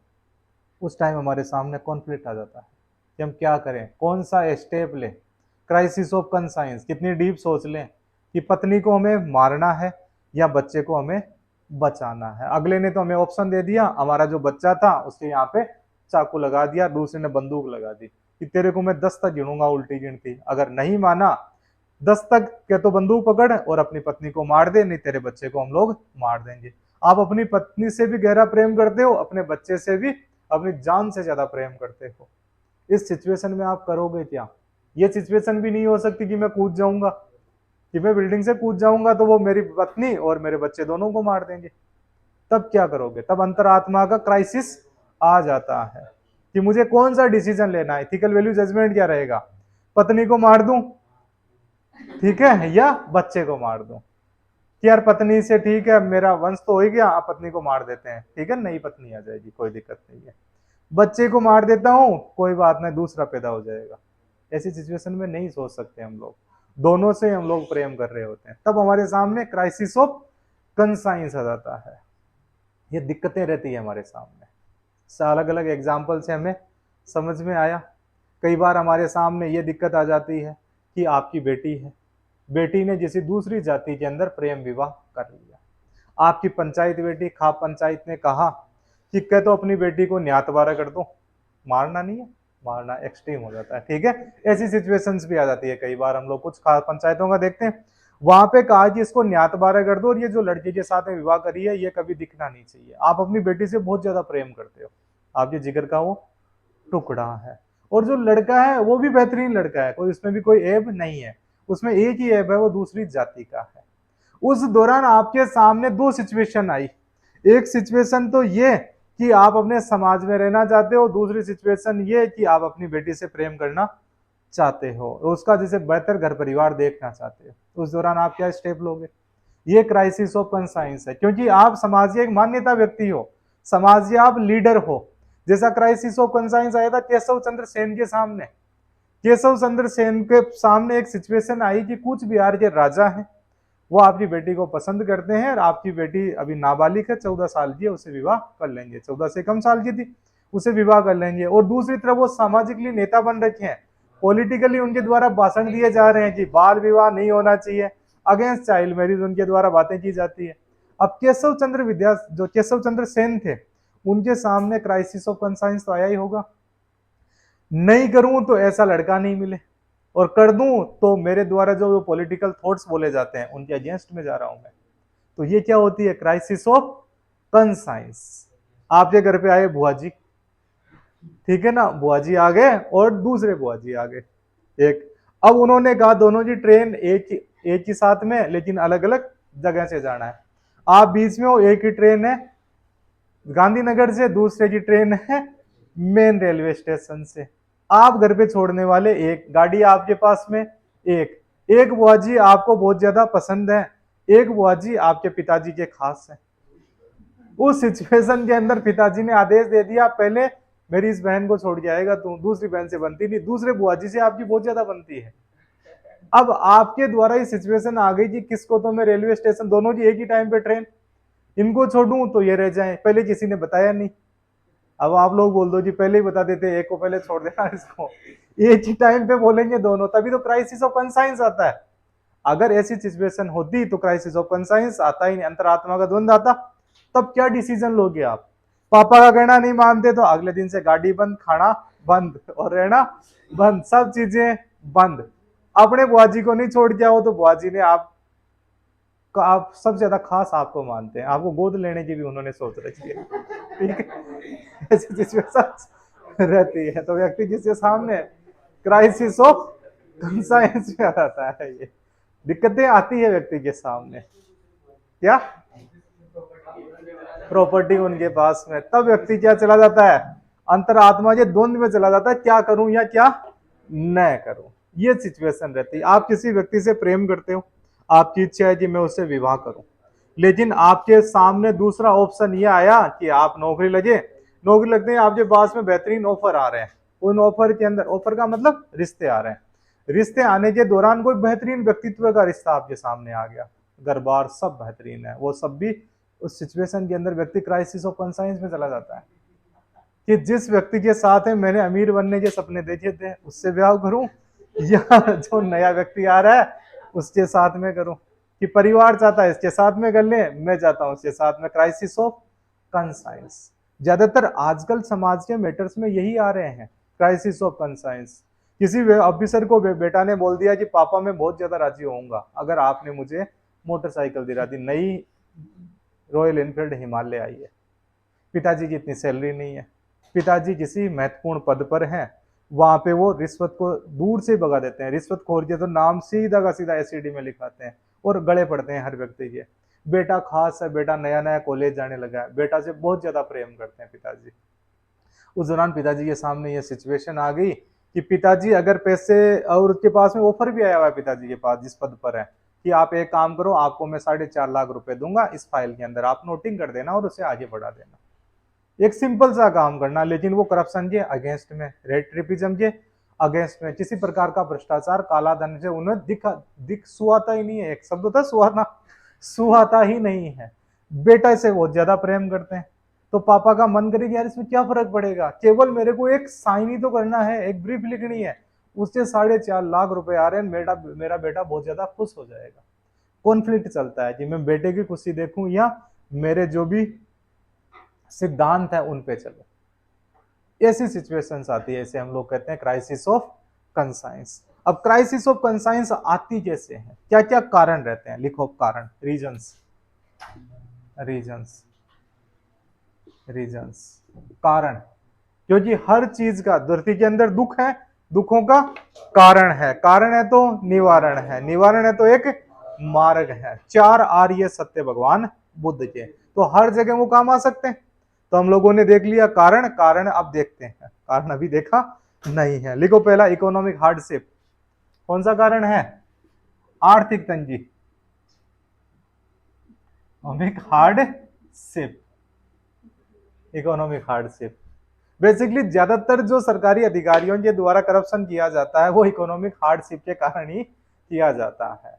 इनकी तनख्वाहें ज्यादा होती नहीं और घर की जरूरतें ज्यादा होती हैं। इनको बुआ जी का भाती बनना है, बीरो भात बनना आयो उसमें भी जाना है, बेहतर अपने जो पत्नी है, बच्चे हैं, माता पिता है, उनको बेहतर जीवन भी इन्हें देना है, और इन्हें करप्शन भी करना पड़ता है। कई बार तो करप्शन करते हैं, कई बार करप्शन करना पड़ता है। तो उस दौरान आपके सिद्धांतों और आपके परिवार के प्रेम के बीच में क्राइसिस ऑफ कंसाइंस आ जाता है। कई बार हमारे द्वारा बेहतर चीजों को नकार दिया जाना, कारण इकोनॉमिक हार्डशिप। हमारे को ऐसे ऐसे काम करने पड़ जाते हैं जिन कामों को हमारी अंतरात्मा नहीं मानती कि मुझे ये काम करना था, बावजूद इसके हमारे द्वारा ये काम किए जाते हैं। कारण क्या है? Economic hardship. बहुत सारे लोग होते हैं जो बोलते हैं कि जो दारू बेचने वाले और दारू पीने वालों को हमारी बेटी और नहीं देंगे कभी भी, ऐसा कहा जाता है। सिचुएशन ऐसी आई उस व्यक्ति के सामने कि उसे दारू का सबसे बड़ा ठेकेदार बनना पड़ा। किस कारण से? इकोनॉमिक हार्डशिप के कारण से, कि पैसा खुदा तो नहीं लेकिन खुदा से कम भी नहीं है, तो व्यक्ति को ऐसी सिचुएशन में डाल देता है पैसा। आपको कहा जाता है तेरे को मैं ये फोन दूंगा, आईफोन प्रो मैक्स, ठीक है, दे दूंगा तेरे को मैं, ये काम कर दे। व्यक्ति की अंतरात्मा नहीं मान रही है, फिर भी व्यक्ति क्या कर लेता है? काम कर देता है। ऐसे सिचुएशंस में पड़ते ही नहीं पड़ते हम लोग। इकोनॉमिक हार्डशिप बहुत खतरनाक चीज होती है, जो आपकी अंतरात्मा के सामने बार बार दुविधा लेके आती है।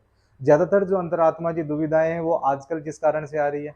इकोनॉमिक क्राइसिस से ही आ रही है, इकोनॉमिक हार्डशिप से आती है। तो पहले अपने आप को, व्यक्ति को अमीर बनाना होता है, ठीक है। There is no nobility in poverty. गरीबी के अंदर कोई मानता नहीं है। व्यक्ति को सबसे पहले अमीर बनना होता है। अमीर बन जाते हैं हम लोग तो बहुत सारी दुविधाओं से, बहुत सारे क्राइसिस ऑफ कंसाइन से हम लोग बच जाते हैं। हमारे पास में निर्णय लेने की स्वतंत्रता होती है। अदरवाइज हमारे जीवन का स्टीयरिंग दूसरे लोगों के हाथ में होता है, वो जैसे चलाना चाहे वैसे हमारे जीवन को चलाते हैं। तो व्यक्ति को सबसे पहले इकोनॉमिक स्टेबिलिटी और खुद की इकोनॉमिक सुरक्षा, इकोनॉमिक सिक्योरिटी लानी जरूरी होती है। हमारा हर प्रयास इकोनॉमिक सिक्योरिटी की तरफ होना चाहिए। हार्डशिप नहीं रहेगी तो क्राइसिस कैसे आएगा? कोई हम लोगों को पैसे के आधार पर दबा सकता है? नहीं दबा सकता। और पैसे के आधार पे तो व्यक्ति को, हम लोग गरीब जन्मे ये हमारा गुनाह नहीं है, हम लोग गरीब मरे ये हमारा गुनाह है। हम लोग बिल गेट्स, तभी बिल गेट्स क्या बने? दुनिया के महानतम व्यक्तियों में से एक बने। हम लोग कैसे भी जन्मे हो, किसी भी सिचुएशन में जन्मे हो, ये हमारा गुनाह नहीं है, लेकिन बेकार सिचुएशन में हम लोग मरे ये हमारा गुनाह हो जाता है, ठीक है। आगे लिखो फिर, अनड्यू इन्फ्लुएंस। कौन सा? Undue influence, undue influence. इसको इसी में लिख लो इंग्लिश में, अनड्यू इन्फ्लुएंस। बेहतरीन शब्द है इंग्लिश का, इसको हिंदी में भी ऐसे ही लिखेंगे।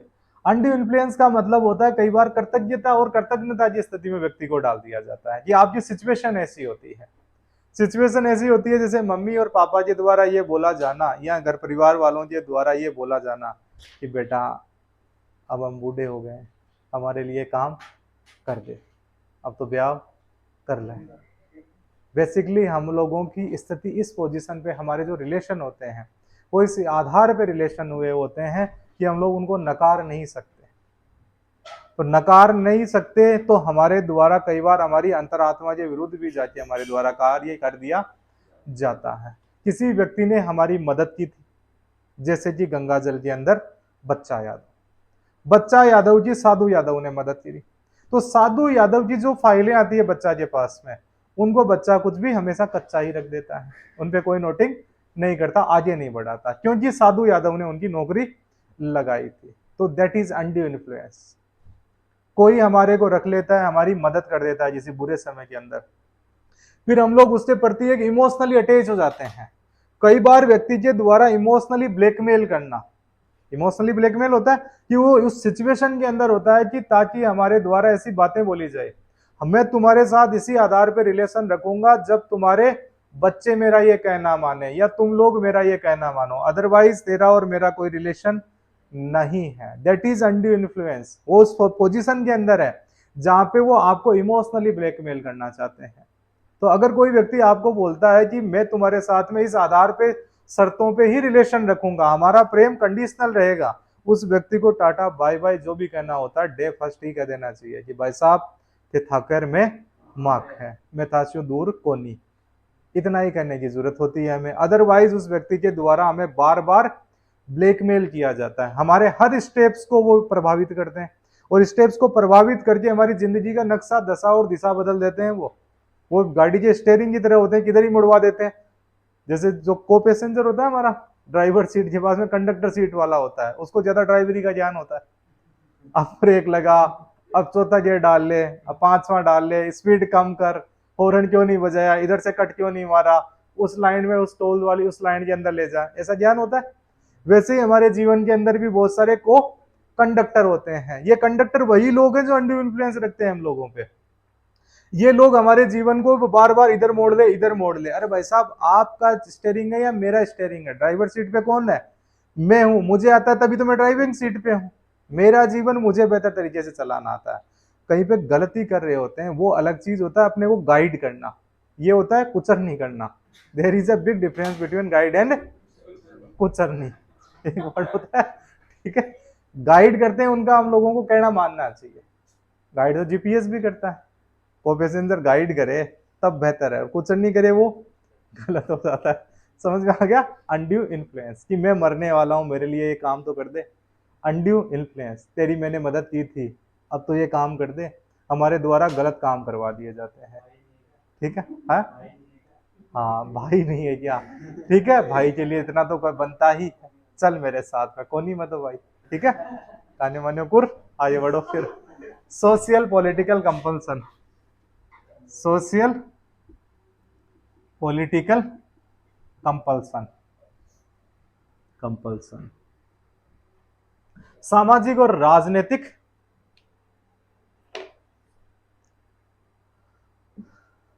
जबरदस्ती। एक प्रकार की सामाजिक जबरदस्तियां होती है हमारे यहाँ पे, दबाव बनाया जाता है समाज के द्वारा। अलग अलग मामलों के अंदर दबाव बनाया जाता है। जैसे कि पुराने जमाने के अंदर दबाव बनाया जाता था मृत्यु भोज के लिए, कि तुझे हर हाल के अंदर मृत्यु भोज करना ही है। और व्यक्ति पड़ के आया बाहर, उसने कहा जी मृत्यु भोज is not a good thing, मेरे द्वारा जो पैसे हैं वो मैं एक काम करूंगा, हॉस्पिटल में कमरा बना दूंगा, प्याऊ लगवा दूंगा, या किसी स्कूल में कमरा बनवा दूंगा, या गरीब बच्चों के लिए मैं पढ़ने के लिए कुछ फीस डिपॉजिट करवा देता हूँ, उसे उनकी किताबों में फीस का खर्चा निकल जाए। नहीं, मृत्यु भोज तो करना ही पड़ेगा, सामाजिक जिम्मेदारी है।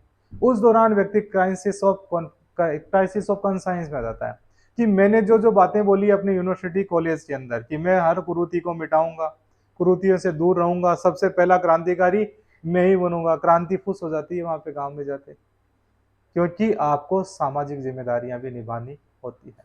अंतर धार्मिक विवाह, अंतर जातीय विवाह, आपके द्वारा ये कह दिया जाता है कि मैं इस जाति की इस महिला या इस पुरुष से प्रेम करता हूं और मैं इसमें शादी करूंगा, लेकिन सामाजिक कंपल्सन है जो आपको मना करते हैं, नहीं, विवाह तो जाति में ही होगा, तो आपको प्रेम भी जाति में ही करना है, विवाह भी जाति में ही करना है।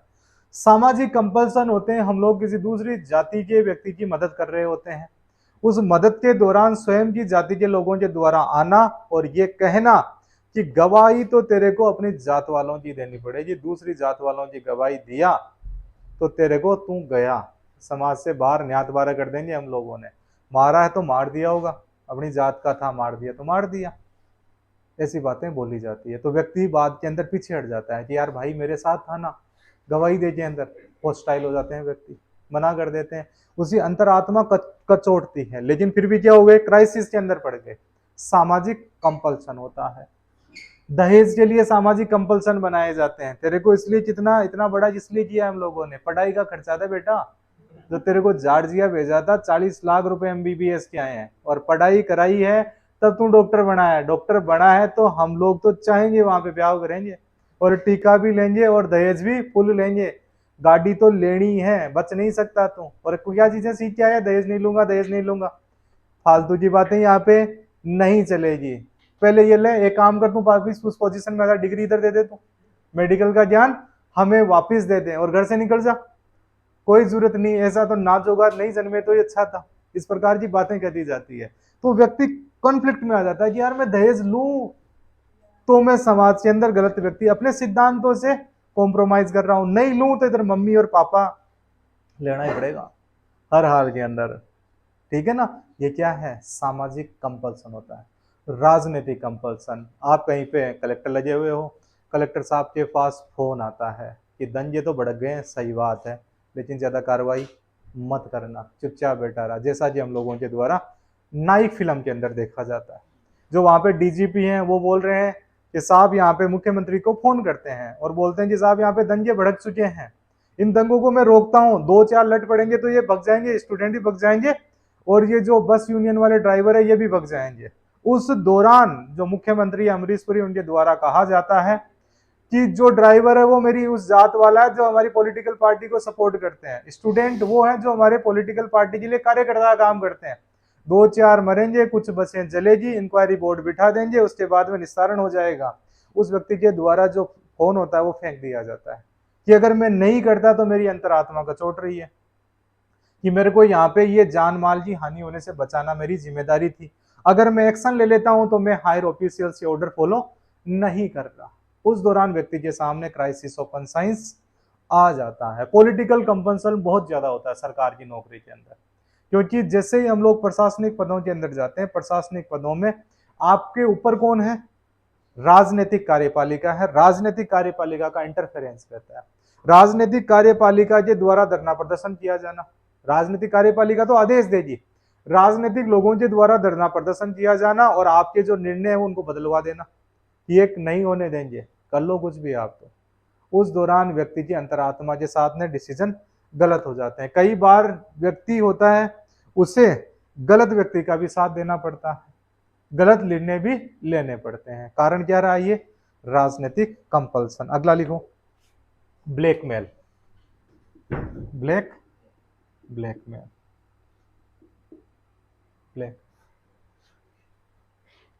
ब्लैकमेलिंग भी क्राइसिस ऑफ कंसाइंस लेके आती है। किन्हीं व्यक्तियों के पास में आपका ब्लैकमेल होता है। ब्लैकमेल का मतलब काला मेल, यानी काले चिट्ठों की जानकारी किसी व्यक्ति के पास में आपकी होती है, यानी सीक्रेट बातें आपकी उसे पता होती है।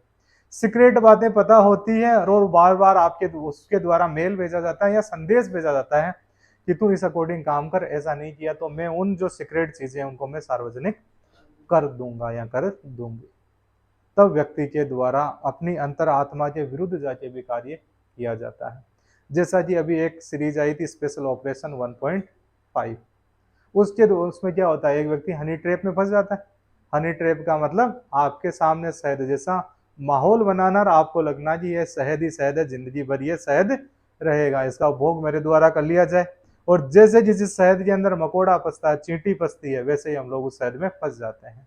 तो ऐसे आपके पास में बहुत सारे ऑफर्स दिए जाते हैं, उन ऑफर से अंदर फंस जाते हैं हम लोग। तो वहां पे जो एक नेवी का कमांडोर होता है, वो कमांडोर उस हनी ट्रैप के अंदर फंस जाता है। कोई रशियन एजेंट महिला होती है, पहली बार उससे कोई प्रेम से बोलती है कोई महिला और वो फंस जाता है। फंसने के बाद में उनके बीच में चैटिंग होती है और इलीगल रिलेशन भी बन जाते हैं। उसके बाद में उसके द्वारा फोटो खींच लेना, फोटो खींचने के बाद में उसकी फोटो में वापस उसे मेल पे भेजना, दैट इज ब्लैकमेल और दैट इज हनी ट्रैप। आसानी से ट्रैप कर लिया। ट्रैप करने के बाद में उसको बोला जाता है कि तुम्हारा जो भी कॉन्ट्रैक्ट है, नेवल जो डील हो रही है, उस डील की जो गुप्त जानकारियां, सीक्रेट जानकारियां हमारे साथ में साझा करो। साझा नहीं करोगे तो मैं इनको सार्वजनिक कर दूंगी। उस व्यक्ति के द्वारा वो सीक्रेट जानकारियां साझा करती जाती है, या जो भी डील होती है उसमें रेट बढ़ा दी जाती है। यानी उसने एक तरह से अपने देशभक्ति थी उसके साथ में कॉम्प्रोमाइज किया, दूसरा जो लीगालिटी थी उसके साथ में कॉम्प्रोमाइज किया और उसकी अंतरात्मा थी उसके साथ में भी कॉम्प्रोमाइज हुआ कि मैं मेरी पत्नी को क्या जवाब दूंगा। उसके बाद में व्यक्ति इस पोजीशन में पहुंचता है कि उसे आत्महत्या करनी पड़ती है। तो क्राइसिस ऑफ कंसाइंस ऐसी सिचुएशन है जिसके अंदर व्यक्ति कई बार हार्श डिसीजन भी ले लेता है, गलत निर्णय ले लेता है। ठीक है, ये तो थे इसके कारण। अब लिखो नेगेटिव इंपैक्ट, नकारात्मक प्रभाव। क्यों इसका निवारण जरूरी है? क्योंकि इसके प्रभाव क्या है? नकारात्मक है। Negative impacts, negative impacts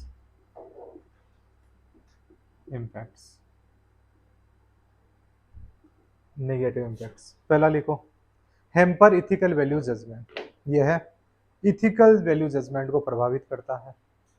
hamper ethical value judgement, hamper ethical value judgement. सही आप नैतिक निर्णय नहीं ले पाते जब क्राइसिस ऑफ कंसाइंस में होता है। लिखो, बैड डिसीजन मेकिंग, बुरे निर्णय निर्माण, बैड डिसीजन मेकिंग, बुरा निर्णय लेना या गलत निर्णय लेना। देखो समझ में आ रहा है? ये तो लॉस ऑफ मेंटल पीस, मानसिक शांति खो जाना, बॉडी फटीक, बॉडी फटीक। जब हम लोग क्राइसिस ऑफ कंसाइंस में आते हैं तो हमारी मानसिक शांति तो वैसे ही खो जाती है, हमारा मन नहीं लगता, मन हर जगह हमारी हालत खराब हो रही है। उसके अलावा जब हमारा मानसिक शांति नहीं रहती तो हम लोग, हमारा शरीर भी काम नहीं करता है। तो इन दोनों का एक गहरा रिलेशन होता है। जब आप मानसिक रूप से परेशान हो तो आपका शरीर भी आपका साथ नहीं देगा, आप उस ऊर्जा से काम नहीं कर पाओगे जिस ऊर्जा से आपको काम करना होता है। आपकी एनर्जी को पूरा कौन खा जाता है? हमारी मेंटल पीस उस ऊर्जा को खा जाती है, क्योंकि मेंटल पीस है ही नहीं आपके पास में। उस स्टेबिलिटी पे लाना चाह रहे हो आप लोग। तो जब हम लोग क्राइसिस ऑफ कंसाइंस में आते हैं तो हमारी मेंटल पीस खत्म होती है, साथ में मेंटल जब पीस खत्म होती है तो हमारी बॉडी फटीक आता है, बॉडी के अंदर बहुत ज्यादा कमजोरी आ जाती है और हमारे द्वारा कार्य करने में अक्षमता दिखाई जाती है। नेक्स्ट लिखो, loss of motivation for work, loss of motivation for work. कार्य करने में हमारा मन नहीं लगता। आपकी मेंटल पीस तो गायब हो ही चुकी थी, मेंटल पीस गायब हुई तो आपके शरीर में जो ताकत थी, ऊर्जा थी, वो भी खत्म हो गई। और जब शरीर की ऊर्जा खत्म हो जाती है तब हमारा किसी कार्य में मन नहीं लगता। हम फिर किसी भी काम से दूर हटना चाहते हैं। दूर इसलिए हटना चाहते हैं कि यार मैं और ज्यादा बुरा काम करूंगा तो मेरे द्वारा गलत निर्णय ले लिया जाएगा, गलत निर्णय ले लिया जाएगा मेरे द्वारा, यानी मेरे द्वारा अनइथिकल वैल्यू जजमेंट ले लिया गया है। अगला लिखो, सेंस ऑफ गिल्ट, हीन भावना का भाव, सेंस ऑफ गिल्ट। हीन भावना जन्म लेती है हमारी बॉडी, हीन भावना। लिखो अगला, sense of low confidence, sense of low confidence. क्या होता है कॉन्फिडेंस हिंदी में? लिखो, आत्मविश्वास की कमी। फिर आत्मविश्वास भी डगमगाने लगता है।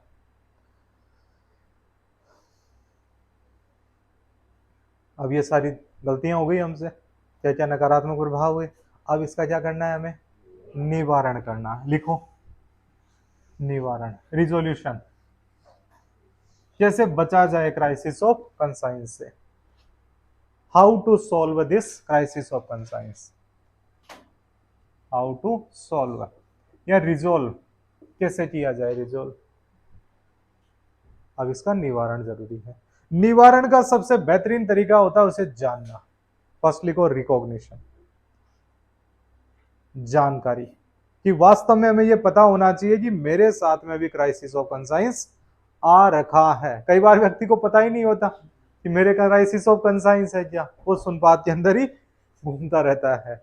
व्यक्ति को ये पता हो कि मेरे साथ में दिक्कत कहां पे आ रही है, कि मेरा एक निर्णय ये है। जब कभी भी हमारे जीवन के अंदर दो डिसीजन संबंधी आते हैं कि यार ये है या ये है, उस दौरान हमें ये पता होना चाहिए कि हम लोग कौन से कीचड़ में फंस गए हैं, क्राइसिस ऑफ कंसाइंस वाले दलदल के अंदर हम लोग फंस चुके हैं। अब हमें बचना कैसे है? बचने के लिए पहले ये पता होना चाहिए कि हम लोग फंस चुके हैं। व्यक्ति को ये पता ही नहीं होता कि मैं फंस चुका हूं और वो बचने की सोचने लग जाता है। बच इसलिए नहीं पाता क्योंकि उसे ये पता नहीं है कि मैं फंस चुका हूं। ये बड़ी समस्या है। व्यक्ति, जैसे कि कोई भी चींटी होती है, वो हनी ट्रैप में क्यों फंसती है? क्योंकि उसे पता नहीं है पहला स्टेप पे कि मैं फंस चुकी हूँ। उसके द्वारा आगे कदम बढ़ाया जाता है, दूसरा कदम भी फंस गई, फिर अगला कदम और फंस गई, फिर अगला कदम और फंस गई। तो क्वाड्रापेड होती है षटपद। तो धीरे धीरे उसके द्वारा पहला पैर फंसना, तब उसे पता नहीं लगा कि मैं फंस गई। फिर उसके द्वारा 6 के 6 पैर फंस जाना, तब भी उसे पता नहीं है। फिर उसके द्वारा तड़पन आना कि मैं जाल से बाहर निकलूं। तो जाल से बाहर निकलने के द्वारा वो गुड़ामाटी खाती है, वो तो उल्टा सीधा होती है, तो पूरी की पूरी उस हनी ट्रैप में फंस जाती है, फिर उसको मरना ही पड़ता है। तो जाल से निकलने का तो एक प्रकार का क्राइसिस ऑफ कंसाइंस भी क्या है? जाल है। तो इसमें जैसे ही हमारा एक पैर फंसे, हमें पता लग जाना चाहिए कि मैं फंस गया हूं। ठीक है, फर्स्ट क्या रहेगा? Recognition, recognition. जैसे ही हमें पता लग गया कि मैं फंस चुका हूं, यानी क्राइसिस ऑफ कंसाइंस आ चुकी है, हम लोगों को कहां पे चला जाना चाहिए? साइलेंस में।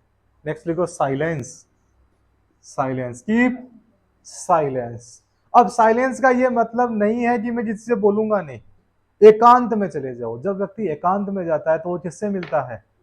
खुद से मिलता है। एकांत में हमारी मुलाकात खुद से होती है, किसी दूसरे से कभी भी हमारी मुलाकात नहीं होती है एकांत के अंदर। एकांत में जाके हमारे द्वारा खुद से ही सवाल किए जाते हैं कि देख भाई तेरे साथ में क्या समस्या आ रही है, इस समस्या का निवारण कैसे निकला जा सकता है।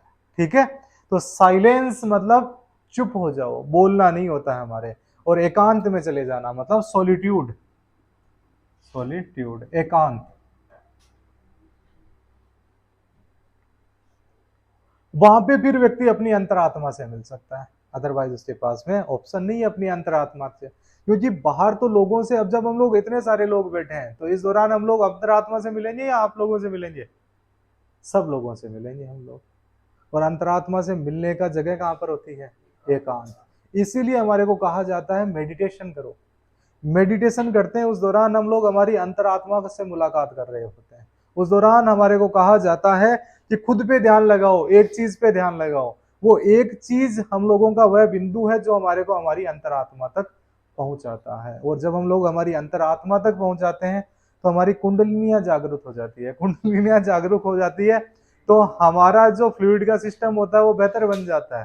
फ्लूइड का सिस्टम बेहतर बन जाता है तो हमारे द्वारा विवेकपूर्ण निर्णय लिए जाते हैं, सही निर्णय लिए जाते हैं। नेक्स्ट लिखो मेडिटेशन, ध्यान करना। मेडिटेशन, एकांत में जाके आंखें बंद कर लो, प्राणायाम स्टार्ट कर दो तो सांसें सही चले। आपके जितने भी सिस्टम्स है, circulatory system, respiratory system, digestive system, nervous system, excretory system, all system come in the balance. ये किससे आएंगे? मेडिटेशन और प्राणायाम। फिर व्यक्ति के द्वारा सही निर्णय लिया जा सकता है। अब लिखो analyse the situation, analyse the dimensions. पहले क्या एनालाइज करने हैं, अब मेडिटेशन में जाके analyse the dimension, is the dimensions. अब सिचुएशन के अंदर हमें जाना है कि यार मेरे द्वारा ये जो निर्णय लिए जा रहे हैं, इस निर्णय के अंदर दो मेरे पास में ऑप्शन है, दोनों के अंदर कौन सा सही है कौन सा गलत है, उनको तोलना होता है बैलेंस। कौन सा ज्यादा सही है कौन, क्योंकि ज्यादातर बार तो क्या होता है दोनों ही सही लगते हैं। उस दौरान हमें तोलना होता है कौन सा ज्यादा सही है, कौन सा मोरली करेक्ट है। ठीक है, कई बार हम लोगों को लीगलिटी में मोरालिटी को ज्यादा महत्व देना होता है। इसलिए गांधी जी ने भी तो यही कहा है गांधी जी के जंतर में कि जब भी तुम्हारे सामने क्राइसिस ऑफ कंसाइंस आए उस दौरान अपनी आंखें बंद कर लो और उस व्यक्ति का चेहरा याद करो जिस व्यक्ति को तुमने सबसे दरिद्र अवस्था में देखा है, और उस चेहरे को देख के ये सोचो कि मेरा जो निर्णय है क्या उस व्यक्ति के लिए सही है। अगर वो सही है तो मुझे निर्णय लेना चाहिए, अगर मेरा निर्णय उसके लिए खराब है तो मुझे निर्णय बदल लेना चाहिए या उसकी भलाई के अनुसार मुझे निर्णय लेना चाहिए। तो that is analysis of the dimensions. अलग अलग डायमेंशंस पे हमें सोचना होता है। जब हम लोग डायमेंशंस पे सोचते हैं तो हम लोग एक नतीजे की तरफ बढ़ते हैं। बेसिकली हम लोग नतीजों की तरफ इसलिए नहीं बढ़ पाते कि हम लोग उसे घटकों को सोचते ही नहीं है और हम लोग एक प्रक्रिया फॉलो नहीं करते। एक प्रक्रिया फॉलो करनी होती है, प्रक्रिया फॉलो करनी होती है तो बड़ी से बड़ी समस्या से हम लोग निजात पा सकते हैं। नेक्स्ट लिखो शेयर विथ ट्रस्टेड वन। अब आपको डायमेंशन पता लग गए, आपको पहले तो पता लग गया मैं जाल में फंस गया, अकेला सोच भी लिया, मेडिटेशन भी कर लिया, डायमेंशंस भी देख लिए। फिर ऐसे व्यक्तियों के साथ में हमारे को ये बात शेयर करनी चाहिए जिन पे हम लोग विश्वास करते हैं। लिखो share with trusted one, trusted one. जो भी हमारे विश्वास पात्र होते हैं उनके साथ में साझा करना।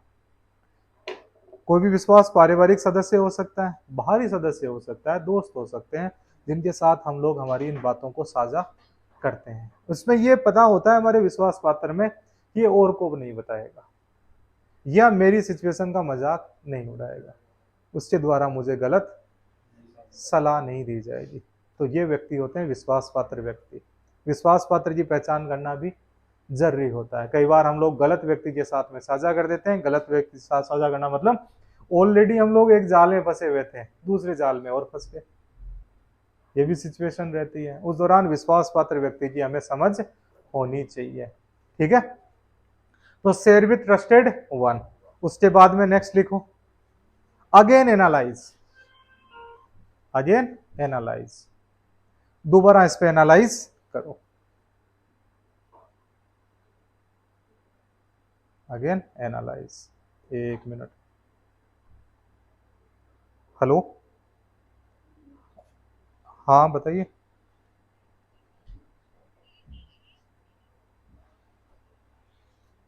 हाँ बाद में करता हूँ, बाद में।